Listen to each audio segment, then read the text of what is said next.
자, 이제는 세 번째 출제 개념을 갖고 있는 신호 방식, 그리고 통신관리망이라고 하는 TMA죠. 통신관리망. 그 다음에 왕관리 시스템이라고 하는 NMS예요. 그 다음에 이제 단순망 관리 프로토콜이라고 하는 SNMP. 이 뒷부분이 시험에 많이 나옵니다. 그래서 그 파트에 대해서 알아보도록 하죠.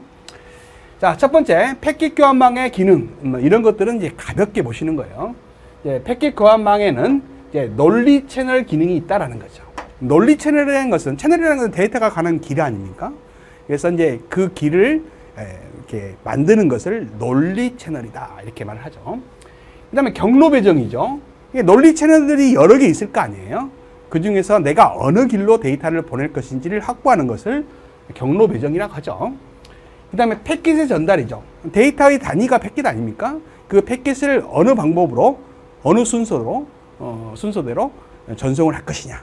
이런 것들도 이제 다 패킷 교환망의 기능이다라는 거죠.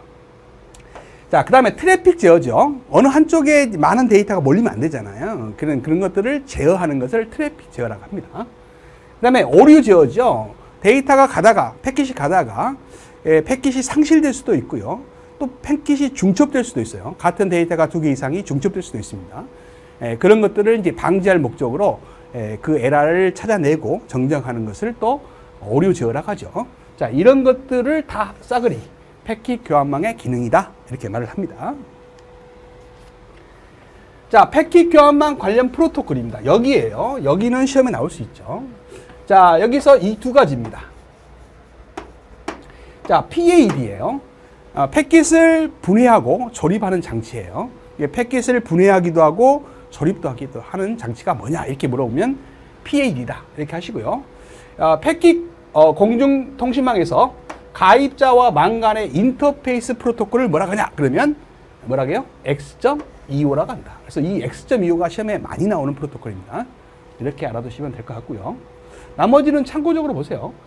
자, X.25의 계층 구조는 이제 물리 계층, 데이터 링크 계층, 네트워크 계층으로 구성되어 있는데, 원래는 이제 패킷 계층의 프로토콜이 X.25죠. 그 아래에 이 계층, 두 번째 계층인 데이터 링크 계층의 프로토콜은 렛비다라는 거죠. 자, 그 다음에 물리 계층의 프로토콜은 X.21이다. 참고적으로만 알아두시면 될 것 같고요. 자, 여기에서도 이제 하나 좀 알아둬야 될 게, ITUT라는 것은 국제전기통신연합이죠. 거기에서 공고한 X3G의 공고안이에요. 자, 이 중에서 X.25하고 28을 좀 알아두세요. 아까도 말씀드렸지만 패킷 공중통신망에서 가입자와 망 간의 인터페이스 프로토콜은 X.25고요. 패킷망이 아닌 어떤 다른 데에서 온 데이터가 있단 말이에요.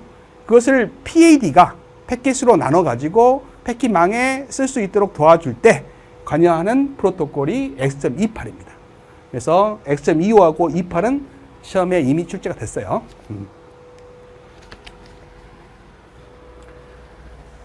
세 번째 이제 경로 제어가 나와 있고요. 한번 읽어보시기 바라고. 네 번째 트래픽 제어가 이제 2차 필답형에 나올 수 있어요. 트래픽 제어 종류 세 가지만 써라 그러면 흐름 제어, 그 다음에 과잉 밀집 제어, 데드락 방지 이런 것들을 쓰시면 되는데, 흐름 제어라는 것은 패킷의 양과 속도를 제어하는 것을 흐름 제어라고 하죠. 자, 과잉 밀집 지역은 어느 한쪽 특정 지역에 많은 데이터가 몰리는 것을 방지하는 것을 과잉 밀집 제어라고 그래요. 자, 데드락 방지는 서로 패킷을 전송할 수 없는 상태를 방지하는 거예요. 데드락이라는 것이 가도오지도 못하게 막혀버리는 상황을 데드락이라고 그래요. 여러분들 그 교차로 같은 데가 있잖아요. 차들이 잘 순환스럽게 이제 다니라고 신호등을 만들어놨죠. 말이 꼬이는데요. 하여튼 교차로에 신호등이 없다고 생각해 보세요. 그럼 서로 먼저 가려다가 어떻게 돼요? 사고도 나고, 사고 안 나더라도 차를 막 밀어넣다 보면 서로 가지도 못하고 빼지도 못하고 그런 상태가 될 수도 있죠. 그런 상태를 데드락이라고 해요. 그런 상태가 일어나지 않도록 방지한다라는 거죠. 그걸 데드락 방지다 이렇게 말을 합니다. 자, 다섯 번째 신호 방식에 대해서 알아보도록 하죠. 자, 신호 방식은 크게 가입자선 신호 방식하고 국간, 중개선 간 신호 방식이 있어요. 가입자와 교환국 그 사이에 신호를 주고받는 것을 가입자선 신호 방식이라고 하고요. 교환국과 교환국 사이, 중개국과 중개국 사이에 신호를 주고받는 것을 국간 신호 방식이다 이렇게 말을 해요. 하여튼 국간 신호 방식에는 또 두 가지가 있어요. 통화로 신호 방식이 있고 공통선 신호 방식이 있다. 이제 이게 중요한데, 통화로 신호 방식은 통화로 신호가 지나가는 길 안에 정보가 지나가는 길 안에 신호도 지나간다는 거예요. 그러니까 통화로 안에 어떤 하나의 회선을 이용해서 신호도 보낸다는 거죠. 이것을 통화로 신호 방식이라 하고요. 공통선 신호 방식은 각각을 통화하는 채널들이 있다라고 했을 때 신호를 보내는 채널을 따로 둬요. 그래서 A라는 채널과 B라는 채널과 C라는 채널의 신호는 다 여기서 보내는 거예요. 모든 신호를 공통으로 이 회선을 이용하는 거죠. 그래서 이것을 공통선 신호 방식이다 이렇게 말을 해요. 근데 통화로 신호 방식은 이 통화로 안에 각각 신호선이 따로 있다는 거죠. 그것이 통화로 신호 방식이다 이런 말이에요. 자, 이 공통선 신호 방식의 이제 표준이 나와 있네 밑에 넘버 7입니다. 디지털 신호 방식의 표준은 넘버 7이고요. 아날로그 신호 방식의 표준은 넘버 6예요. 좀 알아두시기 바랍니다. 자, 통화로 신호 방식의 표준도 있어요. R2, 우리나라에 쓰고 있는 R2 MFC 방식이 있죠. 참고적으로 좀 알아두시기 바랍니다. 자, 이제 망동기 방식으로 가죠. 자, 동기를 부여하는 방법에는 크게 세 가지가 있습니다. 자, 독립동기 방식이 있어요. 그 다음에 종속동기 방식이 있고요. 그 다음에 상호동기 방식이 있다라는 거예요. 동기를 쓸 때 컴퓨터가 있어요. A라는 컴퓨터와 B라는 컴퓨터가 있는데 각각 따로따로 동기를 써요. 그게 바로 이제 독립동기 방식이에요. 근데 종속동기 방식은 어느 누군가의 하나를 A가 빌려 쓰는 거죠. 그걸 종속됐다 그래요. 종속동기 방식. 종류에는 여러 가지가 있죠. 그러면 상호동기 방식은 뭐냐면 A 것도 아니고 A 것도 아닌 제3의 것을 써요. 제3의 동기를 사용하죠. 그래서 A하고 A가 따로따로 동작할 때는 각각 자기의 동기를 쓰고요. 이 두 개의 단말끼리 데이터를 주고받을 때는 제3의 동기를 쓰는 것이 상호동기 방식이다 이런 말이에요. 자, 그러면 이제 중요한 건 뭐냐 이거예요. 종속동기 방식의 종류예요. 단순 종속동기 방식이 있고 계층 종속동기 방식이 있고 선지정 대체 종속동기 방식이 있고 자체 재배열 종속동기 방식이 있어요. 그 중에서 선지정 대체 종속 방식이 시험에 나오고 있습니다. 이것이 우리나라 전기통신망에서 종속동기 방식에서 사용하고 있는 방식이기 때문에 시험에 나오고 있는 거예요. 그럼 구체적으로 본다면 단순 종속동기 방식은 뭐냐면 속된 말로 제일 높은 놈이 하나 있어요. 대빵이 하나 있어요. A의 동기를 각각 컴퓨터 A와 B와 C가 쓰는 거죠. 이렇게. 이런 것이 단순 종속 동기 방식이에요. 근데 A가 망가지면 전체가 마비되잖아요. 그래서 두 번째, 계층 종속 동기 방식을 씁니다. 자, A가 1등이야. 근데 1등 것을 쓰다가 A가 망가져. 그럼 2등이 있다는 거죠. 얘 걸 쓰는 거예요. 또 3등이 있다는 거예요. 얘도 망가지면 얘 걸 쓰는 거죠. 이렇게 계층적으로 종속되어 있는 동기 방식이 있다는 겁니다. 이런 것들은 복잡하고 돈이 많이 들어가요. 그래서 제일 많이 쓰는 것이 3번에 나와 있는 선지정 대체 종속 동기 방식이에요. 자, 하나의 메인 컴퓨터를 두고 A의 클락을 모든 컴퓨터가 씁니다. 동기를 부여받아서 쓴다라는 거죠. 그래 놓고 이제 스탠바이, 예비로 둔 컴퓨터가 있어요. 그래서 예비로 둔 컴퓨터를 연결해 놓고 얘가 망가졌을 때만 얘를 쓰는 거죠. 그럼 얘도 망가지면 이제 망가지는 거죠. 둘 다 망가질 가능성은 없다고 보는 거고, 이런 방식이 가장 많이 쓰는 거예요. 그래서 선 지정해 놓고 예비로 지정해 놓고 동기를 사용하는 방식입니다. 이게 선 지정 대체 종속 동기 방식이에요. 자, 마지막에 나와 있는 자체 재별 종속 동기 방식은 아주 복잡한 거예요.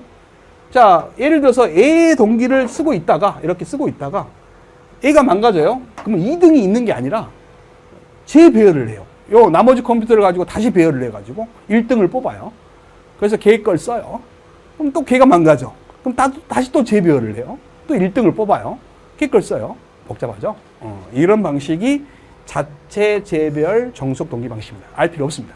여러분들은 PAMS라는 선 지정 대체 정속 동기 방식이 우리나라 전기통신망에서 정속 동기 방식 중에서 유일하게 사용하고 있는 방식이다. 이렇게 알아두시면 되겠네요. 자, 이쪽입니다. 자, 통신관리망이다라고 하는 TMN이에요. 그래서 직역을 하면 통신관리 네트워크. 네트워크가 망 아닙니까? 그래서 통신관리망이다 라고 부르기도 하고, 일명 전송망 통합관리 시스템이다 이렇게 부르는 것이 TMN이에요. 그래서 통신망과 서비스의 관리를 위해 운영 시스템과 구성 장비들을 표준 인터페이스로 연결, 관리 정보를 상호 교환하여 전체적으로, 체계적으로 전기통신망 관리를 지원하는 하부 구조의 네트워크망이다. 이게 한마디로 통신을 관리하기 위한 망이다. 이렇게 하시면 돼요. 그걸 TMN이라고 합니다. 통신을 관리하기 위한 망이다. 이런 TMN 안에 중계장치라는 게 있어요. 중계장치의 기능이죠. TMN의 인터페이스와 운영체제 정보 모델 간의 중재 역할을 하는 TMN의 구성 요소로서, 자, 프로토콜의 변환, 그다음에 정보 입력감 설정, 그다음에 통신 속도 제어 등의 기능을 수행하는 장치가 뭐냐? 그러면 중재 장치다. 이렇게 하시는 거예요. 중요도는 떨어집니다. 자, 이런 TMN의 관리 계층 구조가 나와 있습니다. 4개의 구조로 되어 있는데 이것을 시험 볼 때는 TMN의 기능 요소라고도 나옵니다. 다음 중 TMN의 기능 요소가 아닌 건 뭐냐? 이렇게 나올 수 있어요. 사업 관리 계층이 있고요. 서비스 관리 계층이 있고, 망 관리 계층이 있고, 요소 관리. 요소 관리를 장비 관리라고도 해요. 장비 관리 계층 이렇게도 합니다. 그래서 이것을 관리 계층 구조라고 하는데 시험 볼 때는 TMN의 기능 요소가 아닌 것은 뭐냐? 이렇게 나오기도 합니다. 자, 여기입니다. TMN의 목적에 따른 관리 기능의 분류인데요. 이 종류가 필답형에 자주 나와요. 그래서 하나, 둘, 셋, 넷, 5개인데 TMN의 관리 기능 4가지만 써라, 5가지만 써라 이렇게 나옵니다. 그럴 때 제가 이제 이렇게 오라 그러죠. 여러분들 신라 시대에 당나라와 우리나라 이제 무역 간에 뭐 이렇게 마찰이 좀 있었어요. 그때 해상을 장악한 장군이라고 해야 되나? 무역상이라고 해야 되나 모르겠네요. 하여튼 유명한 사람이 있었습니다. 장보고라는 사람이 있었어요. 장보고. 이제 해상 무역을 하는 사람인데 무장이에요. 싸움을 잘한단 말이에요. 그래서 해상을 장악한 사람이 있어요. 그래서 이 장보고인데 장보구라고 제가 애우라고 해요. 근데 이 사람이 성질이 개 같아요. 그래서 개 같은 성질이다. 원래 개가 이제 이 개인데 애울 때 이렇게 애우라 이 말이죠. 그래서 개 같은 성질을 갖고 있다. 이렇게 애우라고 합니다. 그래서 장보고는 개 같은 성질을 갖고 있다. 뭐 애우기 위해서 어쩔 수 없습니다. 장은 뭐예요? 장애 관리죠. 보는 뭐예요? 보안 관리예요. 구는 뭐예요? 구성 관리죠. 개는 뭐예요? 계정 관리예요. 계정 관리를요, 과금 관리라고도 해요. 그래서 계정 관리, 과금 관리 이렇게 부릅니다. 성은 성능 관리다. 그래서 장보고 개 같은 성질 이렇게 외우라고 합니다. 이게 TMN이 갖고 있는 기능이에요. 그래서 TMN의 기능 5가지를 분류해라. 이것이 필답형에 나오고 있어요. 그래서 장보고 개 같은 성질, 장보구 개 같은 성질 이렇게 외우시면 좋을 것 같습니다. 장애 관리가 뭐냐? 그럼 읽어보시면 금방 알 수 있어요. 구성 관리, 보안 관리, 성능 관리, 계정 과금 관리가 뭔지는 읽어보시면 금방 알 수 있다. 그래서 반대로 나올 수도 있죠. 설명을 쫙 해놓고 이게 TMN의 기능 분류를 해놓은 것이다. 어떤 기능이냐? 이렇게 물어볼 수도 있어요. 자, 이제는 네트워크 관리 시스템이라고 하는 NMS죠. 시험에 자주 나와요. 자, NMS는 자, 관리 시스템이에요. 네트워크상의 모든 장비들의 중앙 감시 체계를 구축하여, 자, 여기 핵심 뭡니다. 모니터링, 그다음에 프레이닝, 계획을 세운다는 거죠. 분석 가능하며 관련 데이터를 보관하여 필요 즉시 활용 가능한 관리 시스템이 뭐냐? NMS다. 그래서 네트워크상의 모든 장비들의 중앙 감시 체계를 구축해 가지고 모니터링하고 프레이닝하고 분석하면서 이게 가능하게끔 해주는 관리 시스템이 뭐냐? 그러면 NMS다. NMS다. 이렇게 답을 할 수 있어야 됩니다. 이런 것도 이제 필답형이 잘 나온다 이 말이에요. 2차 시험. 자, 그 다음에 이제 SNMP라고 해서 프로토콜 중에서 단순망 관리 프로토콜이라고 그래요. TCP/IP 네트워크 장비를 관리 감시하기 위한 프로토콜로 TCP/IP 기반의 네트워크에서 네트워크상의 각 호스트에서 정기적으로 여러 가지 정보를 자동적으로 수집하여 네트워크 관리를 하기 위한 프로토콜이 뭐냐? 다 네트워크를 관리하잖아요. 그러니까 얘는 네트워크 관리 시스템이고요. 얘는 네트워크 관리 프로토콜 아니에요? TMN은 뭐예요? 통신 관리망이잖아요. 그래서 세 가지를 혼돈하지 말고 답을 잘 적으시기 바랍니다. 자, 이거는 이제 SNMP에서 나오는 구성 요소들입니다. 그래서 SNMP가 뭐냐? 그 다음에 SNMP의 매니저는 뭐냐? 그 다음에 SNMP의 에이전트는 뭐냐? MIB에서 좀 알아두세요. MIB는 각 망 장비들의 여러 개의 가변 동작 및 고정 동작 값들이 있는데 그 값들을 가지면서 이러한 값들을 오브젝트라고 하는데 이러한 오브젝트들을 규정된 자료 구조 형태로 모아놓은 것, 이 자료를 모아놓은 것을 MIB라 이렇게 말을 합니다. 그래서 살펴봤고요. 자, 개념 확인 문제로 가겠습니다. 자, 국제전기통신연합이라고 하는 ITUT에서 제정한 표준안으로서 패킷 교환망에서 패킷형 단말과 패킷 교환기 간의 인터페이스. 패킷망에서 사용되는 프로토콜은 뭐라 했어요? X.25라겠죠. 답은 1번이 되겠습니다.